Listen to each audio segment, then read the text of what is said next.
My name's Parker. I'm a plumber for UVM South Zone, and I live in Burlington, Vermont.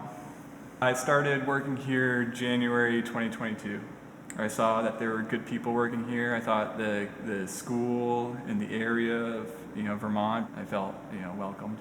As a plumber, I protect the health of the university, the sanitation, maintain the safety and structure of the building and residential spaces or academic spaces. I like the problem solving, the puzzling, the troubleshooting, starting with something that's broken and fixing it, or seeing something that's not there and tangibly creating and changing the system. There's a lot of curveballs.